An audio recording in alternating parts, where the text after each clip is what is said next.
So this resource is called Zengengo, and today I'm going to be showing you how to use it for comprehension reasons. Zengengo is a resource that has some paid features and some free features, so I'm just showing the free version today. And it can also be used for a lot of different components of reading, I feel like, but today's is just going to focus on comprehension.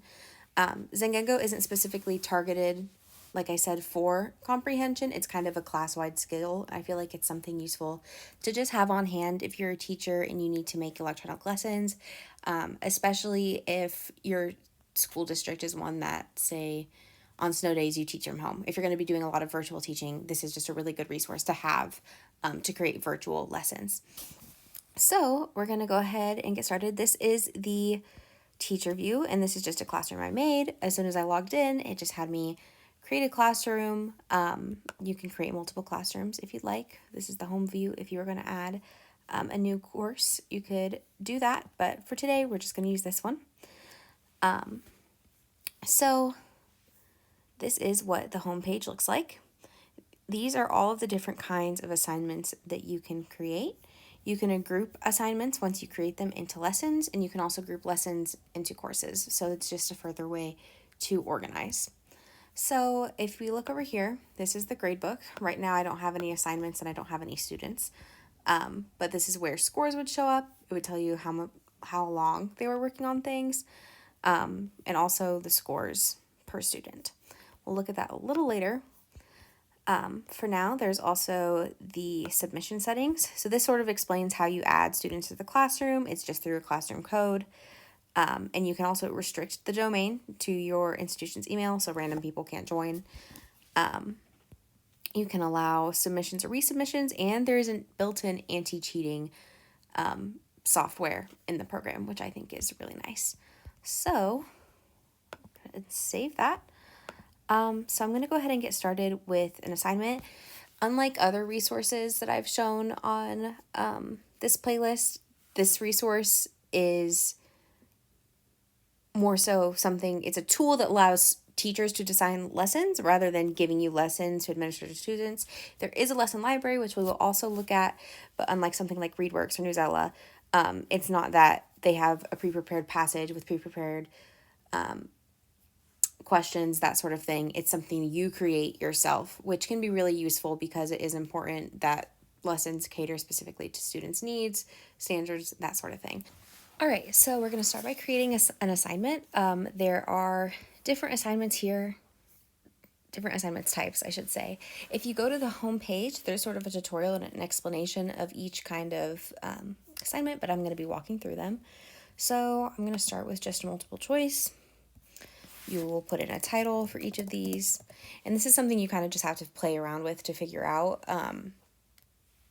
It's a little less user-friendly and less forward because it is so adaptable and so customizable, but I didn't have to spend a very long time to understand it. So media prompts are pictures or images, video, audio that will pop up in front of a question or at the top of a test. You can make word banks this way.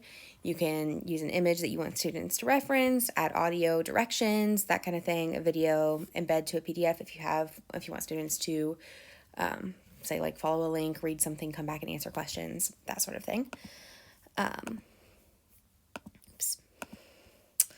And then text to speech, this is an option you can turn on or off. Say if you have students with reading disabilities or English language learners, that kind of thing, it will read the text aloud to them.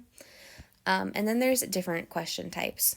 So there's multiple choice, there's check multiple. So if you were to say, if there's more than one answer to a question, it would be check all the ones that apply. Reorder, so if you wanted to sequence stories, which is a big part of comprehension, you can give students a reordering prompt. And categorize. Say you wanted to do something with comparing or contrasting, if you wanted to categorize different components of reading, that kind of thing.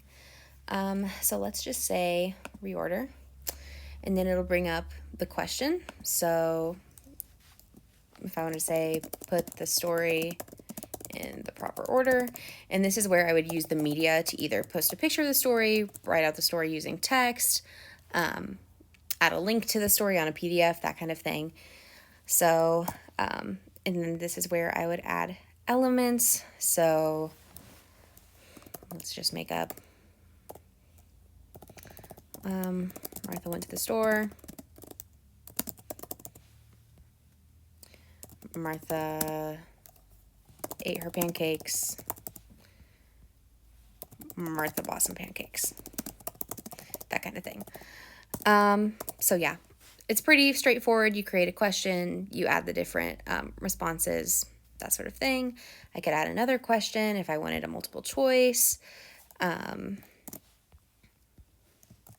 So you would put in the answer here, and then the other answer options would be added as the wrong answers. Obviously, I'm just putting A, B, C, D for examples, but you would write out the question. If you were going to write the question text, you would write it here. If you needed to upload a photo for the question, if you wanted them to look at something, or again, if you were going to screenshot or save a photo of a passage, you could upload it that way. And you can also have students answer with images or text, or put in images for students to use in their responses, which is pretty neat. So yeah, that works the same kind of way as check multiple, except you have the option to make multiple answers correct. And then categorize. You would have categories you'd make, and then you'd have different elements that you'd have to sort into each category. Pretty straightforward there as well. Again, this probably doesn't make much sense now because we're looking just at the creation of the quiz, but I'll show you an example of what it looks like for the student when they actually open it up. So when students have submitted it, you can create the option to get a notification on your email. You can also click what students will see once they've submitted it. So if you want to have them have a confirmation that it got submitted, that's a good thing to have, their score, and also feedback. So once you get student responses, you can provide feedback, and they can see that. Custom feedback, like I said, you can add feedback after the fact in response to their answers. But this custom feedback is just kind of something to have for everyone. So say at the end of the lesson, if you were using this online and students were sort of self-pacing, you could have something that just said, once you're done, open up Epic and read, something like that. So I'm just going to save that, and that will create an assignment, and that shows up right here. So if I wanted to see what this looked like as a student, again, it's not going to be pretty or perfect because I didn't do much detail there. I'll show you what a really fleshed out assignment looks like. But here's the story ordering. And again, if I had put in a media prompt up there, it would tell me, I could put the story up there, I could provide a link to the story, that kind of thing. And then here's the multiple choice, submit, yes, and then it would tell me my score at the end. So that multiple choice lesson creator would be one of the primary things that I would use for teaching comprehension, and I'll show you a little bit of an in-depth example of what that would look like with a more fleshed out lesson using the lesson library. But some other useful tools on here are the video and audio recording. If you wanted students to make a project or a presentation, if you were teaching online for a long period of time, they could present that with a video or respond to comprehension questions using audio if you wanted it in their own words, as opposed to multiple choice. Also good for that is written report. You can give students a text, a passage, something like that, and have them create written responses. Speaking to text gap fill and the vocab test are more vocab oriented, and I am going to talk about in a different video how to use this site for vocabulary teaching because I think it's also really useful for that. And also video gap fill would be more of a vocabulary tool. But we're going to look at what this would look like if you did take time to develop an in-depth lesson using these tools. So I can go to the lesson library. Zengengo does have a few pre-made tests. I've actually not heard of this way of leveling texts, but I'm sure it corresponds to Lexile levels, whatever leveled way or AR points, something like that, whatever you're using. So try it is just going to show me what it's going to look like for students. Import will put it directly into my library if I wanted to assign it. So say I overviewed rainbows and I wanted to assign it to my students. I just have to click import, And then this is the only class I have right now. If I had more, it would show more, but I would import it there. And it gives me a completely scaffolded lesson with all different kinds of activities. So I can look over here to see what kinds of activities there are. Give me multiple choice, a speaking, listening, vocab, and grammar. Obviously, I'll just be using this, but I like that it kind of gives you ways to tie in different reading skills with the same passage, the vocab element, listening if you want to do listening comprehension, multiple choice, that kind of thing. All right, so this has been Zengengo. At the end of this, I will add just a little example of a lesson I've created that's a bit more in depth and fleshed out.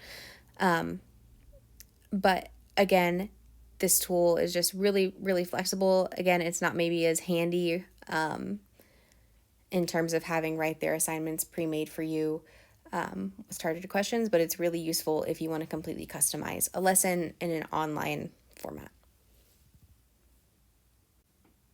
Really quick, I just wanted to throw in an example of a bit more in-depth or true example of a lesson. Obviously, this might be a little bit longer, but I wanted to just give you an idea of what it would look like with all of the elements included. So if I look at this one as a student, you can see I put a passage, and then the question, how is Rosa Parks discriminated against? And this is a multiple choice question, so I could select multiple. If it was just, it was a multiple response question. If it was just one choice, I could only pick one. It wouldn't let me pick multiple. So, but that's something you could also add in the directions. Pick the best answer. So again, there's so much flexibility with it. It just depends on how you design the lesson. I definitely recommend working through the lesson yourself after you've created it, just to make sure all the elements showed up. So I'd select those answers. And like I said, here, it's a multiple choice, so you can only pick one. So I could click that. And then this is a categorization. So this passage is about what discrimination is. So using examples from the text and then also what they learned from the text, they could categorize. This would also be something good for cause and effect, examples and non-examples, other things that help students understand comprehension. So I hope that this video was useful, and I definitely recommend getting on Zengengo and playing around with all of the different elements.